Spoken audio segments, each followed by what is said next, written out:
is Kathy Clement with Kathy by Design, and welcome to Throwback Thursday. This is a little series, if you're new to it, where I dig back into my paper stash, use older or retired collections, and make something new and fresh. So a couple of weeks ago, I shared with you a beautiful mini album that I made for one of my Etsy shop customers. And evidently she was pleased because she came back and said, would you please make me another one, but do you have any more of this Stamperia Classic Christmas, which I did have some in my stash. But I also dug into my stash and found some authentic vintage Christmas, some authentic tidings, the Stamperia music collection, and maybe from another authentic collection, just because these albums are huge. This is another Graphic 45 rectangle tag and pocket album. And they come with 6 signatures. And once again, I cut out the front and the back signature to make it a little bit more manageable, because I find that if you do it with all 6 signatures, you can't even close the cover. So this time I heat embossed around the edges with Stamperia Antique Gold embossing powder, just to instantly create a vintage feel. I just brush the edges with an embossing pad, and then I come in and I do it a section at a time. And if you get too much on there, you can brush a little off just to give it that wonderful shabby chic. These are Little Birdie Rosalind Sangria roses. And then these are some retired petaloo. They're velvet dogwoods, and then these green, I think they were called textured flowers. And I just thought they worked really well together with this collection. This is Renee Bouquet's beautiful board. This laser cut snowflake frame is one of the most gorgeous things I've ever seen. It comes in a square and in a circle. I used the circle because I kind of wanted to create the feel of almost like a full moon back behind the chipboard house. And to turn this into a shaker, well, first, let me back up. First, I heat embossed it with Wow Vintage Champagne embossing powder. Then once the embossing powder had set, I flipped it over. I used the large Spellbinder circle die to cut out some clear acetate or clear card stock. Glued that to the back with my Dries Clear liquid adhesive. And then I glittered up this circle image from the paper collection. When that dried, did 3 rows of 1/8 inch foam tape. And if you haven't found this yet, this one's kind of ratty, but scrapbook.com sells this 1/8 inch wide foam strips. They are fantastic if you like to do shakers, because you can see how thin this frame is. Well, these work on there, and they're really strong. They're easy to use, and I think right now they're half off. At least they were half off at the time that I made this, so a great deal. So again, I just used Rashni Shaola's crystal clear glitter, added some buttons. Let me shake the shaker up so you can see I've got snowflakes in there. I've got buttons, I've got sequins. I think there's little stars in there. It's just a really pretty shaker mix to create this feeling of a snowy New England village in the background. Here's our little chipboard house. This is the classic Christmas chipboard die cuts, and I just again glittered this up and added some velvet leaves from Petaloo. This is from Really Reasonable Ribbon. This is Champagne Silky Crush ribbon for the closure. I think that covers everything. Then I just put some flat back pearls that I had in my stash there.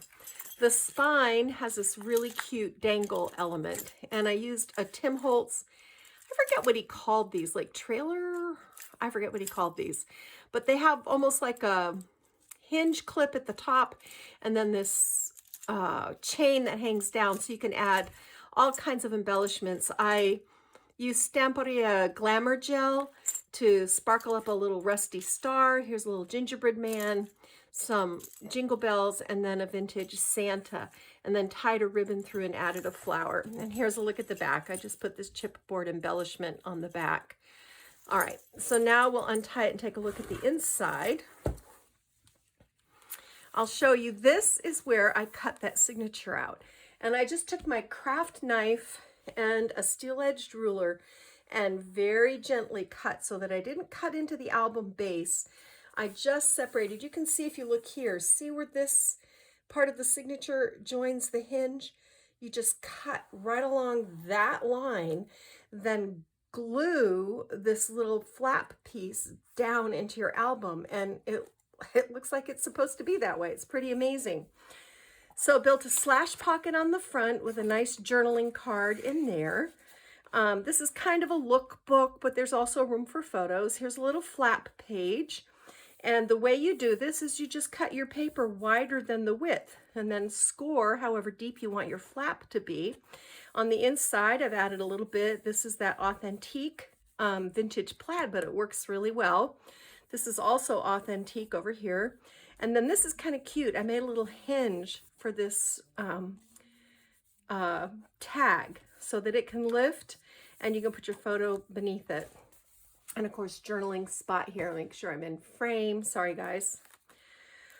And then this is just a double tip-in page. So I cut this paper like right down the middle and save the border piece that's on the top. This is a great place to put photos, journaling here and here. But there's another border piece, and I'll show you what we do with that in just a moment. And then in the pockets, I made again, because there's also pockets in here. This is just a huge album. So I just made these little folios, and I think these are, as I recall, these are 4 1/4 by 6 1/4. So room for a photo here, journaling here, and these just tuck inside the pockets. All right, so here's what I'm talking about. See, this is the border piece that was on the top. Oops, I got a little schmutz there. This is the border piece that was at the top of this page. It's the perfect depth for pockets. So I did twin pockets here. I actually covered up the pocket on this page so that this could be a double tip in. And then I added a pocket here. So we have double pockets. And I just made a pocket and glued it down. I had the journal cards, and this is in the journal card. So just folded that in half, tucked it in the pocket. This is Authentique Tidings, which is an older collection. And then here's the first little tag. These are Graphic 45 regular ivory tags. I cut the liner with the regular tag die, added just a little bit of ephemera, brushed a little ivory paint over this antique bronze Christmas tree, added a bow and one of these velvet dogwoods. So that goes in there. And then this flips. And this is the end of the first signature and the beginning of the second, although this is really the second signature. So here's our little waterfall feature, and I created a magnetic belly band. If you struggle with working with magnets, if you'll go to my YouTube playlist and look for Paper Crafting 101, I do a whole series on adhesives, and I show how to place magnets perfectly every time in that tutorial. So I made a little belly band and then created a little waterfall feature, really cute. And on the bottom, I just trimmed out this poinsettia image. And each book in this has a theme. Like this one is all about house and home. See, it's just kind of carries all the way through. Then this section is all about the Christmas tree. So you'll see a lot of Christmas trees and poinsettias in here. This is a little tuck spot that I made with the chipboard. I just put the adhesive on the bottom. Folded this little postcard from the journal book and tucked it underneath. So that makes a great tuck spot. You can do journaling, you can do a big photo behind. Here I just used this house scene to cover up the Santa Claus face. It was like his face got cut off and that bothered me. So I just put this was just, this is cut from the cover of the paper packet. So that is this. You can see I cut this wider. I think this piece was just laying on my desk, so I measured it out, folded it, and then put the journal card here with the chipboard Christmas trees. This is another double tip in, and this is what I do with these beautiful, Stamperia does the most gorgeous 12-inch pages. But what do you do with that unless you just cut it all up? So what I do is I lay them side by side on a double tip-in page like this. So you get to see the entire scene and enjoy it. Then there's room for journaling on these little flap pages on the side. So here's the little folio here. picked up on this image, just trying to keep with the theme. And here's our pocket with this beautiful snow scene. These are little tin decorations that one of my friends, an Elliot fan, that's her handle on Instagram, and she sent me a bunch of goodies, and these were in there.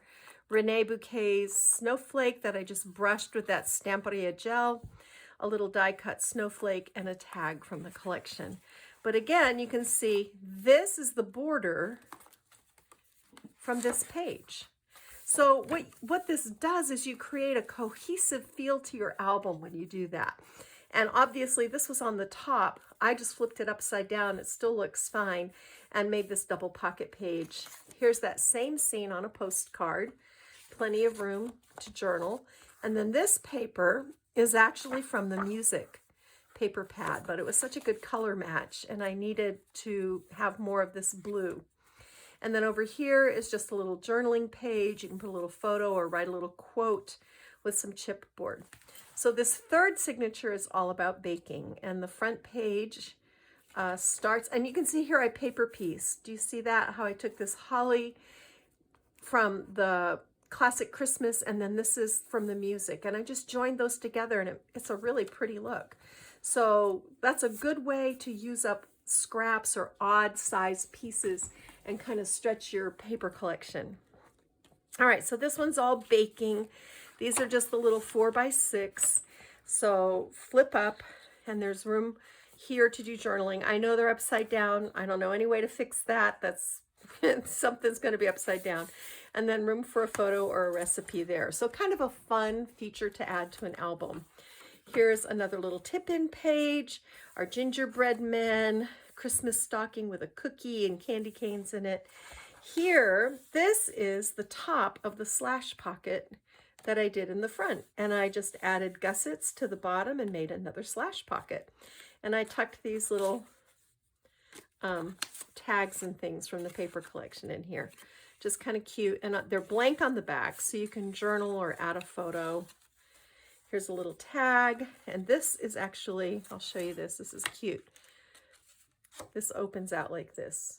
Isn't that fun? I'll pull this over so you can see the whole thing. Isn't that fun? So I just scored in between these tags, accordion folded them, and then this itty bitty little Tim Holtz hinge clip holds them in place.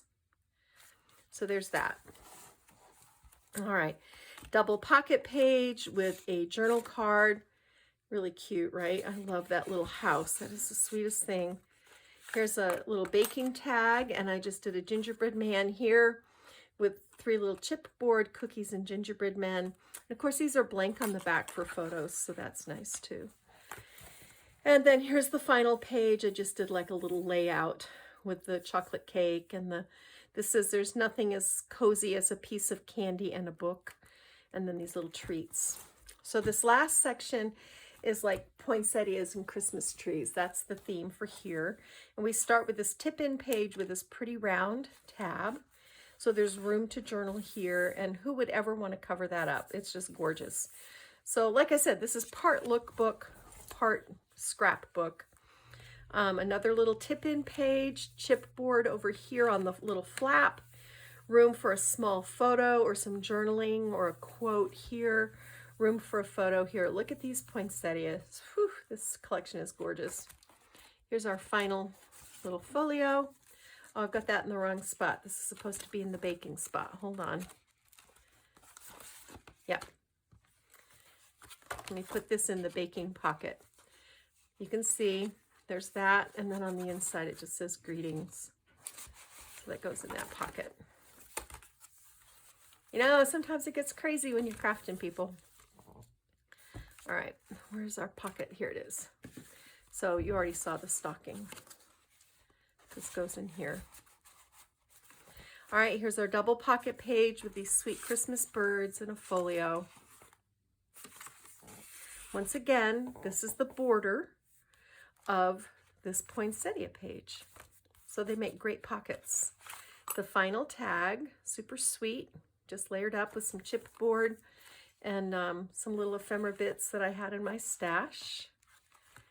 Then this flips like this. Here's the, yes, here's the last page. I just did a little, took one of the little folios, put it down with a little tag, and here's a slash pocket on the back with another little Christmas tree. So that is the album. There's no tutorial, but that was a lot of tips and ideas that you can use. So I think that will come in handy for you. So some ideas for you to use. These make wonderful, wonderful gifts, and they're really pretty set out on a bookshelf as part of your Christmas decor too. Okay, guys, that's it for me, Kathy Clement, Kathy by Design. I'm going to get my craft done. Bye.